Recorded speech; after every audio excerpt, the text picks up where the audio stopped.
Ito ang mainit na balita na siyang dapat malaman ng taong bayan at tila usap-usapan ngayon sa mundo ng social media. Bilang na ang mga araw ng administrasyong ito, ito ang naging pahayag ni dating Presidential Chief Legal Counsel Salvador Panelo kasunod ng paglabas ng sinasabing joint affidavit ng mga nagpakilalang dating sundalo at marin sa umano'y nagdetalye ng mga paghahati ng malaking halaga at mali-malitang pera sa ilang opisyal ng pamahalaan. Nang tanongin naman ito kung siya ba ay naniniwala na nagsasabi ng totoo ang mga lumantad, ay derechahan ang kaniyang naging sagot. Masyadong detalyado para sabihing hindi ito totoo. May mga larawan sila, may mga pangalan, may mga plate number, kumpleto, pati mga larawan ng mga ICC investigator. Nakuha lahat. Ang tinutukoy umano ni Panelo ay ang di umani ebidensyang kalakip ng salaysay, mga larawan, pangalan at detalye ng mga sasakyan na aniyay nagpapabigat sa aligasyon. Matatandaang nauna nang itinanggi ng kampo ni Pangulong Marcos Jr. ang anumang paratang ng kickback at iginiit ng Malacanang na walang basihan ang mga akusasyon. Anong masasabi nyo dito mga kababayan? At para sa buong detalye ng balita, narito't panoorin pa natin ang full video.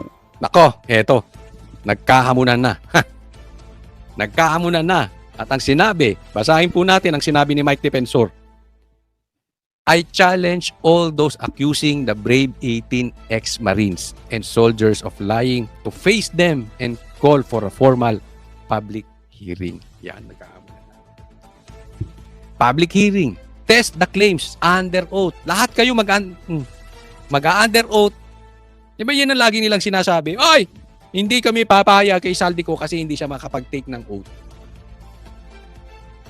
Eh ngayon, hinahamon kayo ni Defensor. Kaya nga sabi ko kay Trillanes, kung magdidemanda ka, magdemanda ka. Magdemanda na kayo, mga animal kayo. Bakit? Para naka-under oath kayo lahat. Kasi, pag dinimanda nyo at itinanggi ni Trillanes na hindi siya pinadalhan talaga ng pera, under oath din si Trillanes. Under oath din, etong mga to. Sige, go. Test the claims under oath, sabi ni Mike Defensor. Kaya nga anong sabi ni Amy? Imbestigahan sa Senado. Kaya lang, ayaw ni Pinky. Marami pa siyang echebureche. Marami pa siyang sinasabi. I-test muna daw yung, hindi ko alam kung anong iti-test niya. Hindi ko alam. May drug test pa ata si Bongbong Animal na yan. Bakit? Ayaw nyo imbestigahan? Under oath. Di ba? Lagi nyong hinahamon, pati si Gutesa, yung kanyang pagka-oath. Binigyan nyo ng duda dahil yung kanyang notaryo. O eto, naghahamon, under oath. Duwag kayo pag hindi kayo pumalag sa hamon ni Mike Defensor. Sabi niya, the truth does not fear scrutiny. Only those who wish to evade it do. Sa madaling salita, kung nagsasabi ka ng totoo, hindi ka takot, himay-himayin. Balikan ko ulit yung drugs. Kunwari, magbibintangan mo ako na addict. Sige, under oath tayo. Drug test tayo sabay, araw-araw. Hindi ako takot. Bakit? Hindi ako talaga addict. Never kong tinikman yan. Pero kung addict ako, takot ka sa drug test. Same. Yan yung sinasabi. Matatakot ka sa scrutiny. Ganyan na nga eh. You will evade it. Ano bang ginagawa ni Pinky Lacson? Ini-evade niya na. In protection doon sa mga magnanakaw. So panawagan, mga kapatid, mga taong bayan, tulungan po ninyo ako. Ikalat po natin. Ikakat version ko ito. Tulungan ninyo ako i-share itong hamon na ito ni Mike Defensor. Pagtakot kayo sa hamon ni Mike Defensor, adik kayo. Pagtakot kayo sa hamon ni Mike Defensor, it means magnanakaw ka nga. Sige, let's do this. Public hearing tayo under oath. Marinig ng publiko. Ito gusto ko, nagkakahamunan. Put your money where your mouth is. Diba? Pustahan tayo. Hindi sila papalag. Bakit? Guilty. Kaya tulungan nyo ko, ha? Ika-cut version ko to, abangan ninyo sa YouTube tsaka sa Facebook. i-share po ninyo itong hamon na ito. Tayo rin mismo hamunin natin. Magkaroon ng public hearing under oath. Para matapos na to. Magkaalaman. Kung nagsasabi ka ng totoo, hindi ka matatakot. At kung sa tingin nyo, dinidisregard ninyo o ang kanilang mga sinasabi, gawin nyo rin under oath. Diba? Kung hindi totoo sinasabi nila, kayong mga congressman, gawin nyo under oath. Diba? Tapos ang usapan. Hamunin natin sila. Tulungan nyo po ako. Ha? Ito po, next po. Pinabulaanan naman ng mga nabanggit ng mga umunoy dating militar ang alegasyon laban sa kanila, sabay question sa timing nito kasabay ng pagdinig ng ICC. Sabi pa ng Philippine Navy, hindi nila naging miyembro ang ilan sa mga ito habang ang ilan dishonorably discharged. Nakatutok si Mav Gonzalez. Sa gitna ng resolusyon ni Senadora Amy Marcos na imbestigahan ang mga revelasyon ng 18 ex-military personnel, sabi ni Senate President Pro Tempore Ping Lacson, dapat i-evaluate muna kung ano ang kredibilidad ng source at ang reliability ng impormasyon nila. Pinky! Halatang-halata si Pinky. Sabi ni Amy, imbestigahan sa Senado. Kasi baka peke. Ang sabi ni Pinky, wag muna. Tingnan muna natin. Pustahan tayo. Hindi papaimbestigahan ni Pinky at saka ni Soto. Tatama na naman tayo. Baka sabihin niya nakachamba na naman tayo. Pustahan. Aayaw si Tito Soto at saka si Pinky. At ang reliability ng impormasyon nila. Ang mga ex-military personnel na ito, bahagi raw ng sistema ng paghahatid ng mali-maletang pera sa ilang opisyal ng gobyerno, kabilang umano si Pangulong Marcos. May mga portions doon na pwede na sabihin credible, pero may mga questionable. Number one, ang sinabi lang 805 billion yung napunta, yung pinamahagi o napunta kay Congressman Sabi ko. Nag-abogado na naman si Pinky. Halatang-halata si Pinky. Ang yaman na siguro nito. Ang dami na siguro nitong nasubi. I mean, para talagang isanla mo na yung kaluluwa mo sa damonyo. Hindi po pwedeng walang kapalit na yaman yon. Halatang-halata eh. Ngayon mo nag-aabogado siya. Paano niya in-explain? Tingnan yung mabuti anong sabi niya? Meron naman parte doon na may punto sila. Pero meron ding parang kaduda-duda. Tapos in-explain nyo na yung kaduda-duda. Hindi niya sinabi kung ano yung meron silang punto. Nagigets nyo kung paano nila. Kunwari, balance siya. May tama yung mga Marines. Pero may mali din. Tapos ito. Ang haba na nung sinabi niya sa mali. Di dapat sana sinabi mo ano yung tama. Sinabi mo din. Pinky talaga.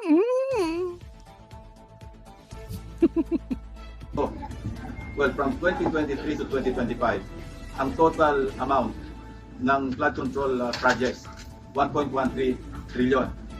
So kung ang napunta kay Congressman Sabi ko allegedly 805, that's at least 70% of the total appropriations for the same period sa flood control projects. So purgos na yung nandun. Saan manggagaling yung napunta kay Bernardo? Saan ang napunta kay Alcantara? Sobra computation. Sumulat So, ang punto rito, may napunta kay 800 billion. So, nasa 1.1 trillion yung pera ang nawawala. Parang ganon. Yung budget. 800 napunta na agad kay Sandro, kay Charis. So, ibig sabihin, 70% napunta sa kanya. Paano yung iba? In short, hindi tatali. I really don't know kung paano nyo kinompute yan. Di ba? Pero alam nyo, madali naman kasing kumuha ng pera kung saan. Una, ito aking opinion lang hindi naman tayo eksperto dito. Pero they can print money if they want to. Naisip nyo ba yun? Hindi nyo ba napapansin kaya posibleng pagka nag-print ka ng ng pera, babagsak ang ekonomiya? Pwede yun. Hindi ko sinasabing yan yung nangyari. Ang sinasabi ko posible. Diba? Kasi ang punto niya hindi nagtali. Hindi naman natin alam. Baka may nag-donate. Diba? O kung saan man. But in short, dapat pabulaanan na hindi talaga na-deliver. Ang punto lang natin, iimbestigahan nga, Lacson. Di para magkaalaman kung totoo yung sinasabi ng Marines. Bakit lumalabas kang nag-aabogado kay Bongbong? Meron ka na agad conclusion. Senador ka. So kung kayo ang mag-iimbestiga, dapat you will appear hindi bias. You will appear fair. Wala kang pinapanigan. As early as now. Parang abogado ka nung mga magnanakaw agad-agad. Ba't hindi ba kayo bukas sa investigasyon? Hindi, ako nagtataka lang sa inyo ni Tito Soto. Bakit pagdating sa investigasyon, talagang stop agad, stop! Huwag tayong padalos. Kasi yun ang suggestion ni Amy, wag imbestigahan ito, wag padalos-dalos. Rin daw si Lacson sa Philippine Navy, Army at LTO para alamin ang pagkakakilanlan ng mga nagpakilalang dating military personnel. May initial information from Philippine Navy na yung iba dishonorably discharged. A number of them were never members of the Philippine Navy. Yun. Okay. Ito. Ano sinabi ko sa vlog ko kahapon, dun sa mga nakapanood. Kung hindi kayo nakapanood, ako'y naglalambing sa inyo, panuorin nyo yung para masundan po ninyo. Na-vlog ko yung kahapon, anong sasabihin? Kasi tahimik ang media, tahimik yung mga magnanakaw, tahimik yung mga the likes of Lacson. Nag-meeting. Anong sabi ko? Magmi-meeting muna yan, tapos ang sasabihin nila, isa lang. Pansin nyo, iisa sinasabi nila. Yung mga excuses nila, iisa. Anong sinasabi ngayon? Anong binanggit ko kahapon sa vlog ko? Sisirain yung credibility ng Marines. Pero, hindi nila papatunayan na hindi nag-deliver kay Bongbong Marcos, hindi nila papatunayan na hindi nag-deliver kay Tambi. Sisiraan lang yung Marines. Ano sinasabi ngayon? Yung iba dyan, parang hindi daw member ng Marines. Yung iba daw dyan ay parang na-dismiss. Huwag kayong mag-alala. Kasi i-interviewin ito bukas. Bukas ng Banateros sa SMNI. Itong mga Marines. At itatanong natin lahat yan. Okay? So, pero ang punto rito, kung hindi ba sila Marines, yung iba dyan hindi talaga Marines, yung iba lang ang Marines. Tapos sasabihin ninyo na yung iba ay na-dismiss or kung ano man ang tawag nyo ron. Hindi ba sila pwedeng mag-deliver talaga ng mali-maleta, linggo-linggo, 3 times a week ng maleta kay Bongbong at saka kay Tambi? Di ba?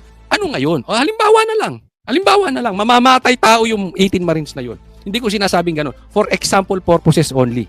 For discussion purposes lang. Pagpalagay natin yung mga Marines rapists. Pero sila talaga yung kinuha ni Saldico para magbuhat at mag-deliver ng pera. At talaga namang nag-deliver sila kay Bongbong Marcos sa bahay niya. Ibig ba sabihin, hindi na totoo kasi rapist sila? Hindi ko po sinasabing rapist. Example lang yun. Anong punto natin dyan? Malabnaw yung excuses nitong mga to. Ang dali namang sabihin, di ba? Kaya nga kinukompare ko yan sa adik. Ang dali namang sabihin, hindi ako adik. Magpa-drug test ako. Parang ganun, di ba? Ba't hindi mabanggit ni Bongbong? Ito, ang dali namang sabihin, hindi, wala kayong diniliver sa bahay. Wala. Hindi. Anong ginagawa? Sinisiraan. Bakit? Kasi alam nila may ebidensyang ilalabas na nag-deliver talaga sa bahay. Ayaw nila dalhin dun. Dahil pag sinabi nilang hindi nag-deliver, maglalabas yung Marines. Marami pang kasunod na lalabas eh. Dadalhin nila doon sa kasamaan ng Marines. Gigets nyo? Yan si Pinky Lacson. Nag-abogado na sa kabila. Doon sa mga magnanakaw. So doon pa lang, makukwestiyon natin yung credibility ng source. If true, Pagkatapos ng verification, pwede raw paharapin sa Senado ang mga ito. Nagsabi na ang Philippine Navy na hindi kailanman naging miyembro ng Philippine Marines o Philippine Navy ang 4 sa mga Yung 4 hindi naging member ng Marines. 18 yon. Do the math. May 14 pa. Sa 14 yung Marines. Hello? Babaw ha? lumabas na ex-military personnel. Karamihan din daw sa mga ito ay na-dishonorably discharged. Ayan, dishonorably discharged. Ano ngayon? Kung sila talaga nag-deliver, anong gagawin natin? Nakita nila nag-deliver, anong gagawin natin? Mula sa serbisyo, habang ang ilan naman ay nakapagretiro ng maayos. O yung iba, nakapagretiro ng maayos. Ano masasabi nyo? 18 yan eh. Yung mga nagretiro ng maayos, yun din ang sinasabi. Nag-deliver siya sa bahay ng adik na yan. Pero hirit ni Lacson, tila kahina-hinala ang timing nila. The timing, parang nakataming to, bakit yung ICC ngayon na nakapokus? ang pinoproject doon is napaka-corrupt ng ICC, di ba? Dahil nilagyan ng $2 million allegedly through former Senator Trillanes. Yeah, kasi timing ng ICC confirmation of charges. Alam nyo, eto sa akin eh. Ano ngayon? Di ba? Hindi ko sinasabing tiniming talaga nila. Again, for discussion purposes. Ano ngayon kung tiniming? Di ba? Dati namang sinabi na ni Saldico eh. Sinabi rin ni Gutesa. Yung sinasabi ngayon ng ex-Marines, pinatunayan lang yung sinabi ni Saldico. At sinabi rin ni Gutesa na member din na kasama nilang nagdi-deliver ng pera na Marines din. Oh. So ano ngayon kung itiniming? Di ba? So be it. But still, ang nakaw. Whether kailan mo i-announce. Ang timing din, yung ngayon, February 25, yung EDSA, 40th anniversary ng EDSA. So ano yung, sa akin kung ako yung mukhang merong political color, not just political color, mukhang merong destabilization na aspect. Mariin namang itinanggi ni dating Dito muna tayo kay Lacson. Sa kanya daw, merong political color. Pero tatandaan mo, 24 kayong senador. At may gusto na mga senador imbestigahan. So, may political color o wala, edi imbestigahan nyo. Hindi naman ikaw lang ang senador eh. Diba? And alam naman natin, anong political color mo? Lahat ng investigasyon patungkol sa ghost projects at sa maleta, haharangin nyo ni Tito Sotto. Kung hindi nyo maharang ng todo, you delay. Tingnan nyo kung tama yung sinasabi ko. You observe Pinky Lacson and Tito Sotto. Kung gugustuhin nila any kind of investigation or bago sila pumayag, laging may resistance. Mukhang merong destabilization na aspect. Mariin namang itinanggi ni dating Senador Trillanes na tumanggap siya ng $2 million o anumang halaga mula kay Ko para sa investigasyon ng ICC o anumang pakay. Gusto lang daw nitong i-discredit ang ICC proceedings laban kay dating Pangulong Duterte. Didemanda niya si Levy Baligod, Mike Defensor, Jay Sonsa at yung 18 ex-soldiers. Gawin mo. Ako sa totoo, ipapaliwanag ko sa inyo bakit gusto kong gawin niya yan. Sige, gawin mo. Sampahan niya raw ng kasong cyber libel sina Levy Baligod, Mike Defensor, ang 18 dating sundalo at lahat ng nagpapakalat ng kasinungalingang ito. Alam mo, bakla ka kung mananakot ka lang. Dapat yan, ginagawa mo bago ka mananakot. Pero kung hindi mo magagawa, bakla ka. Sinasabi ko na sa iyo. Demanda mo. At kung may inutusan daw siya para kontakin ang mga police official at politiko para ma-interview ng ICC, ano naman aniya ang mali doon? Nag-react na rin ang ilang mambabatas na nabanggit kaugnay ng issue. I will not dignify a tall story allegation. Ang nakakatawa rin, baka hanapin sa akin ng kasama ko yung tipong mali. Corny mo. Sa tingin mo. Ako, sa tingin ko lang, sangayon kaya ang asawa niya sa stand niya ngayon. I don't know. Nagpapatawa si Tito Sotto. Balik ka ng Itbulaga. Baka hanapin sa akin ng kasama ko yung tipong mali. It's all BS. Unassigned nga present themselves as National Marites Council. Ayan. Ano sinasabi nila? Yung mga maiingay sa Kongreso, sila yung nakakatanggap ng maleta. Let me repeat kasi kailangan madiinan. Yung mga maiingay, yan ang nakakatanggap ng maleta. Kasi kada hearing, kada buka ng bibig, pera. Dahil pa nito mga pokpok eh. Yung mga pokpok bubuka, ikita. Ito bubuka rin, kaya lang bibig. Kada buka ng bibig nito, kita. So kung may pokpok din itong mga to. Yung mga ex-Marines nagsabi niya, Nilulutawag sa mga gayat. Sabi naman ni Representative Laila De Lima, bakla, ako nagtatanong lang Uli. Marites Council. Bakla ba to? I have nothing against sa... Kasi ano siya eh. Tatanong ko nga kay Sir Jack. Kasi yung galawan niya parang bakla. Tsaka alam mo yung mga hirit niya? Parang gay linggo eh. Linggo ba ang tawag nyo? Lingwahe ng mga bakla. Tawag sa mga gayat. Sabi naman ni Representative Laila De Lima na nabanggit din sa affidavit, tingnan na lang ang timing ng paglutang ng ex-military personnel na tumaon sa confirmation of charges ni dating Pangulong Duterte pati na sa pag-usad ng impeachment complaint laban kay Vice President Sara Duterte. Tinawag ng chief at katawa-tawa ang paglutang ng mga alegasyon na layon lang daw i-distract ng mga tao mula sa tunay na issue, ang paghusga sa mga Duterte. Ang timing O, kita mo lahat sila, ano sinasabi? Timing, timing, timing.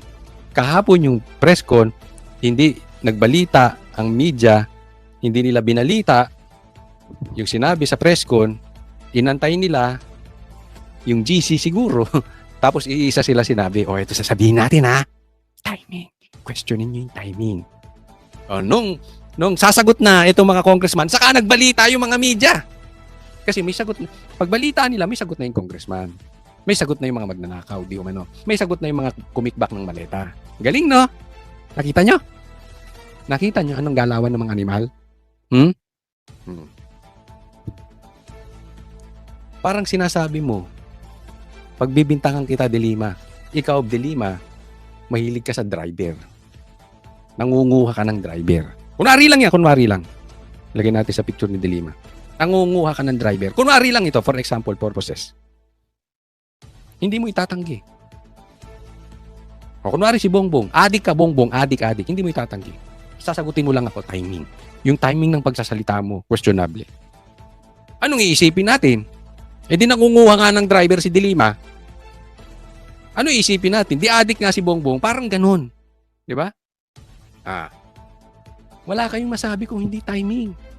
Yan ang umikot sa GC ninyo. Malamang. O ito, ganito natin sasagutin. Timing. Kaya kayo nakasagot ngayon. Pansinin nyo, yung media laging delayed magbalita. Sila delayed din mag-react. Pag nag-react pa, iisa sasabihin. Halata, no? Next, ito. Tingnan natin.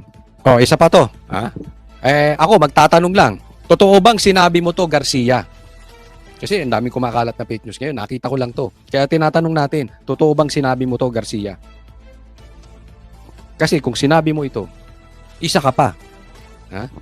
Basahin natin. George Garcia ng COMELEC, pinag-aaralan ang pagsasampa ng kaso laban sa mga nagpakilalang ex-Marines. Gawin mo na magkalabasan ng ebidensya at maglaban kayo sa korte under oath. Pero kung ako nga sa'yo, tanggapin mo yung hamon ni Depensor. Public hearing. Under oath kayo pare-parehas na magkaalaman. Kung duwag ka, kasi ito, importante ito eh. This is very, very important. More than anything else. Bakit? Kasi COMELEC to. At may mga nanalo like the likes of Bam Aquino, Kiko Pangilinan, Tito Soto, sila Pinky Lacson, wala sa survey. Lalong-lalo na ito si Kiko at saka si Bam. Wala sa survey, biglang nanalo. Nag-number 2 pa. Kaya importante na sinasabi, ito'y tumanggap ng mali-maleta. So, malaki ang posibilidad na ang mga nangunguna o ang nakaupo sa atin ngayon na liderato, hindi talaga na panalo. Hindi nyo binoto. Hindi binoto ng Pilipino. Binoto lang ni Garcia. Malaking posibilidad po yun. Unless patunayan ni Garcia. Kung meron man nahaharap sa public hearing, etong mama na to ang isa sa pinaka-importante humarap at imbestigahan. Dahil nakakatakot po yan. Senador, uupo 6 na taon, hindi naman nanalo. Congressman, uupo, hindi naman nanalo. Alisin na natin ang botohan. Baka sa 2028, ito pa rin animal ang nakaupo. Tapos hindi niya papatunayan na hindi siya tumanggap ng pera. Bay, delikado yun. Magkakaproblema tayo dahil ang tiwala ng taong bayan sa eleksyon mawawala. Hindi na masusunod ng taong bayan. Kasi kung nagpanalo kayo nang hindi naman panalo, ibig sabihin, mandato ni Garcia yan. Hindi yan mandato na ng taong bayan. Kaya kung totoo itong sinasabi mo, sige, tuluyan mo, magdemanda ka. Better yet, kung hindi man yan totoo, magkaroon kayo ng public trial. Sumama ka, huwag kang duwag. Patunayan mo na hindi ka tumanggap ng maleta. Otherwise, yung mga binanggit ko, lalo na yung wala sa survey, tapos biglang nanalo, biglang nag-number 2 pa, peke ang pagkapanalo. It's only because of Garcia. Kung maduduwag tong tao na to, ang tanong, Sige, ilagay nyo sa comment section. Duwag ba to? Lalaban ba to? Si Comelec Garcia. Kaya naman anong masasabi mo sa balitang ito? Kung mayroon kang hinaing at komento ay mag-comment ka lamang sa ibaba ng videong ito. Maraming salamat.